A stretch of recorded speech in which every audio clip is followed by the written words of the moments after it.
نہیں جواب نہیں، وہ کل سے ٹائم مانگ رہے ہیں، میں نہیں دے سکا، I am sorry please. Thank you جناب چیئرمین. کوئی جواب دے سکے گی؟ میں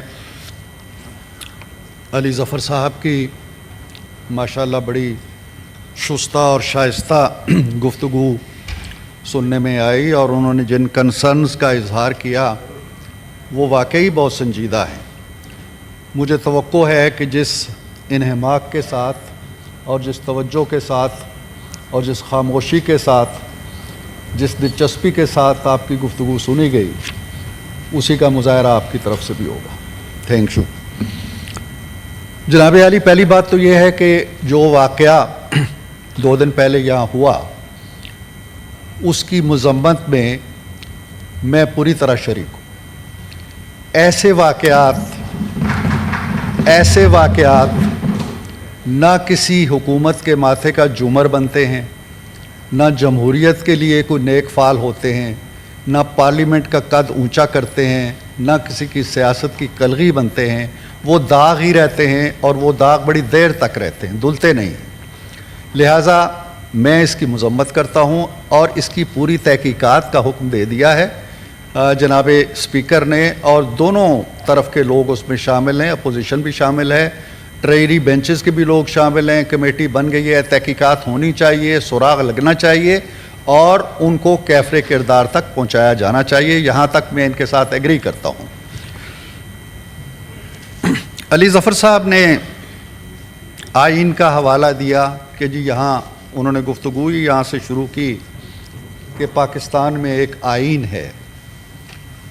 میں انہیں یہ یاد دلانا چاہتا ہوں کہ یہ آئین 1973 سے موجود ہے، اور یہ آئین 2018 میں بھی موجود تھا، اور یہ آئین 2019 میں بھی موجود تھا، 20, 21, 22 میں بھی موجود تھا. میں اپنی ذات کا ذکر نہیں کرتا، لیکن یہ آئین اس ملک کے اوپر ایک چھت کی طرح تنا ہوا تھا. جب 27 جولائی کی رات کو مجھے آدھی رات کے وقت گھر سے گھسیٹ کے نکالا گیا. گھر بھی اتنا ہی مقدس ہوتا ہے، پارلیمنٹ بھی اتنی ہی مقدس ہوتی ہے، گھر بھی اتنا ہی مقدس ہوتا ہے. میری بیوی باہر نکلتی ہے، پولیس کے دھکے کھاتی ہے، اس کی کونی پہ آج تک زخم ہے. میری بیٹی آج تک جو ہے وہ اس کو چوٹ کے نشان ہے. ہم نہیں بیان کرتے یہ باتیں. یہ آئین اس وقت موجود تھا 73 کا، حقوق بھی موجود تھے، آزادی اظہار بھی موجود تھی. میں 70-75 سال کی عمر میں مجھے ہتھکڑی لگا کے کھڑا کر دیا گیا. یہ میں اپنی کہانی بیان کر رہا ہوں. اس ہاؤس میں اور بھی شاید کوئی لوگ موجود ہوں. کاش اس وقت کوئی آئین کی آواز اٹھاتا، کاش آپ ہی اٹھ کے کہتے کہ یہ بہت غلط ہوا ہے. کسی نے نہیں کہا. مجھے جناب چیئرمین، ہم تو مذمت کر رہے ہیں اس چیز کی، ایک وزیر کا، پی ٹی آئی کے وزیر کا مجھے فون نہیں آیا کہ صدیقی صاحب یہ بہت غلط ہوا. مجھے ہتھکڑی لگا کے آپ نے 8 بائی 8 فٹ کے اس کمرے میں ڈالا جہاں 6 قیدی پہلے سے پڑے تھے، 7واں میں تھا، اور ایک میرے سرانے وہ کموڈ پڑا تھا جو غلاظت سے بھرا ہوا تھا. ہم کیا کہانیاں سنائیں ان کو.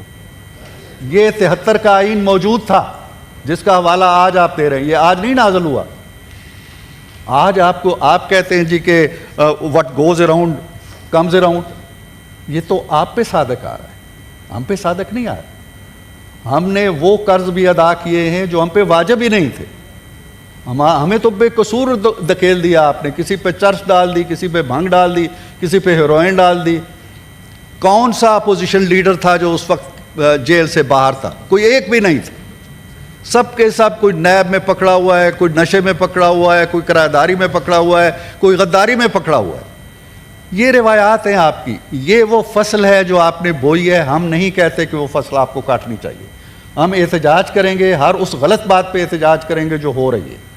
پھر آپ نے قائد اعظم کا حوالہ دیا کہ قائد اعظم نے جمہوریت کا درس دیا اور جمہوری طریقے سے یہ وطن حاصل کیا. مجھے بتائیں قائد اعظم نے کتنے دھرنے دیے تھے؟ قائد اعظم نے ہندو سامراج کا مقابلہ کیا، قائد اعظم نے انگریز سامراج کا مقابلہ کیا، دلیل سے کیا، بات سے کیا، اپنے حسن کردار سے کیا. کتنے دھرنے دیے، کتنے لانگ مارچ کیے قائد اعظم نے، کتنے دن وہ جیلوں میں رہے، کتنے دن انہوں نے جلسے جلوس اس طرح کے کیے، کتنے کور کمانڈروں کے گھر پر، انگریزوں کے گھروں پہ حملے کیے انہوں نے؟ نہیں کیے. انہوں نے ایک سیدھے سبھاؤ طریقے سے ملک کی تاریخ بھی بدلی بر صغیر کی اور جغرافیہ بھی بدلا. ایسے لیڈر بڑے کم ہوتے ہیں. آپ کا ان سے کیا موازنہ ہے؟ قائد اعظم نے اپنے نوجوانوں کو کہا تھا کہ جاؤ پیٹرول بم چلاؤ. قائد اعظم نے اپنے نوجوانوں سے وہ کام کرائے تھے جو آپ نے کرائے ہیں. یہاں 126 دن آپ بیٹھے رہے یہاں اس کے سامنے, اسی پارلیمنٹ کے سامنے, اور کپڑے سوکھتے رہے آپ کے اس کی دیواروں کے اوپر. 547 بلین روپیز صرف اس دروں پہ کھا گئی قوم کے. یہ BBC کی رپورٹ ہے سر. تو یہ روایات ہیں, یہ وہ فصل ہے جو آپ نے بوئی ہے, جو ہمیں کاٹنا پڑ رہی. یہ نہیں ہونا چاہیے تھا اس وقت. آج اگر ہوگا, آج بھی نہیں ہونا چاہیے. کل اگر وہ ظلم تھا تو آج وہ رحم نہیں ہے, اور کل اگر رحم تھا تو آج ظلم نہیں بن گیا. یہ کہانیاں جو ہیں, یہ جو واقعہ ہوا ہے, ہم اس کی مذمت میں آپ کے ساتھ شریک ہیں. لیکن آپ یہ بھی دیکھیں کہ آپ کی اب بھی اقتدار سے نکلنے کے بعد بھی آپ کی روایات کیا ہیں. یہاں آپ آئے 2022 کے اندر جناب چیئرمین, اور کہا جی کہ ہم نے ایک جلسہ کرنا ہے. سپریم کورٹ بیٹھی ہوئی تھی, اس نے ایک فیصلہ دیا اور یہ سب کے ہاتھ میں یہ تھے, اور کہتے ہیں جی ہم تک یہ فیصلہ نہیں پہنچا ہوگا. سپریم کورٹ نے کہا جی کہ چلیں آ جائیں. انتظامیوں کو کہا جی کہ ان کے لیے جلسے کا اہتمام کریں, آپ کریں. انتظامیہ لگ گئی, کنٹینر لگ رہے ہیں, سٹیج بن رہا ہے, کرسیاں لگ رہی ہیں جلسے کے لیے, اور وہ آتے ہیں تو وہاں جلسہ نہیں کرتے, وہ پھر ڈی چوک میں ہی آتے ہیں اور درخت جلا کے اور ایک منظر کریٹ کر کے چلے جاتے ہیں. اور جس جلسے میں جس کا ذکر کر رہے ہیں, نمبر اممیٹیریل ہو چکے ہیں کہ وہ 10,000 تھے, 18,000 تھے, 1 لاکھ تھے یا 2 لاکھ تھے. آپ نے جو گفتگو کی, کسی ایک کو بھی خیر سگالی کا پیغام دیا آپ نے؟ کسی ایک کو بھی دیا؟ اپنی مسلح افواج کو دیا, اپنی قوم کو دیا, اپنے سیاسی رفقا کو دیا, اپنے جمہوری ساتھیوں کو دیا, پارلیمنٹ کو دیا؟ کسی ایک کو بھی کوئی مثبت پیغام دیا آپ نے؟ آپ بتائیں کہ یہ لب و لہجہ جو آپ قائد اعظم کا نام لیتے ہیں, قائد اعظم کے منہ پہ کبھی برٹش انڈیا کے لیڈروں کے لیے اور بادشاہوں کے لیے کوئی گالی آتی تھی؟ یا گاندھی کے لیے یا نہرو کے لیے بھی وہ یہ لفظ استعمال کرتے تھے؟ کس کی بات ہم کرتے ہیں؟ کس کا تذکرہ کرتے ہیں؟ اور ہم اپنے کردار و عمل پہ نگاہ نہیں ڈالتے. معاملہ یہ ہے کہ پاکستان نے رہنا ہے جناب چیئرمین. کوئی انقلاب اس طرح کا نہیں آئے گا جو ملیا میٹ کر کے لے جائے گا اور ادارے تباہ ہو جائیں گے اور پارلیمنٹ گھر چلی جائے گی اور ہم گھر چلے جائیں گے. ہم ایسا انقلاب نہیں آنے دیں گے. اس انقلاب کا مکمل نہیں ہو سکتا پاکستان. پاکستان کو ٹھہراؤ چاہیے, پاکستان کو استحکام چاہیے. 25 کروڑ افراد کو اس طرح کا انقلاب نہیں چاہے جو دن کو مزدوری نہ کر سکیں اور رات کو ان کے فاقہ کش بچے ان کا راستہ دیکھتے رہیں. کون سے انقلاب کی باتیں آپ کر رہے ہیں؟ ایک جمہوری سسٹم ہے, آپ نے 2018 سے 2022 تک چلایا, اور جس طریقے سے چلایا اور جس طرح ملک کو چھوڑ کے چلے گئے, اس کی بخیہ گری اگر ہم کر رہے ہیں اور مشکلات کے اندر گرے ہوئے ہیں, تو اس کا مطلب یہ ہے کہ اب انقلاب آ جانا چاہیے. کون سا انقلاب ہے؟ کبھی آپ یہاں 126 دن بیٹھ کے انقلاب لاتے ہیں, کبھی 200-250 مقامات پہ حملے کر کے انقلاب لاتے ہیں, کبھی کسی کو گالی دے کے انقلاب لاتے ہیں. انقلاب ایسے نہیں آیا کرتے.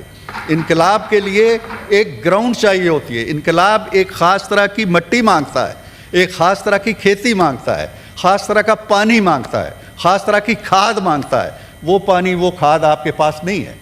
آپ صرف گالیاں بو سکتے ہیں, آپ دوسروں کے دامن پہ کیچڑ اچھال سکتے ہیں, الزام لگا سکتے ہیں, بدامنی پھیلا سکتے ہیں, توڑ پھوڑ کر سکتے ہیں, جلاؤ گہراؤ کر سکتے ہیں, دھرنے دے سکتے ہیں, لانگ مارچ کر سکتے ہیں. وہ انقلاب جو قوموں کا مقدر بدلتا ہے وہ نہیں لا سکتے آپ. یہ واضح. جناب عالی, انہوں نے یہ بھی فرمایا جس پہ مجھے دکھ ہوا.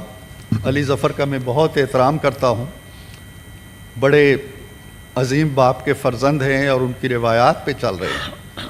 انہوں نے عمران خان صاحب ان کے لیڈر ہیں, ان کا احترام ان کو کرنا چاہیے, ان کے پیغام بھی یہاں پہنچانے چاہیے. اس کا استحقاق حاصل ہے. ہمارے جو لیڈر ہیں ہمیں ان سے محبت ہوگی, ان کا بھی احترام ہم چاہتے ہیں. ان کے لیڈر کا میں احترام کرتا ہوں اور ان کے بارے میں کوئی نیگیٹو بات میں نہیں کہوں گا. میں یہ عرض کرنا چاہتا ہوں کہ جو انہوں نے اپنی گفتگو میں آخر میں یہ کہا کہ جی انقلاب آئے گا,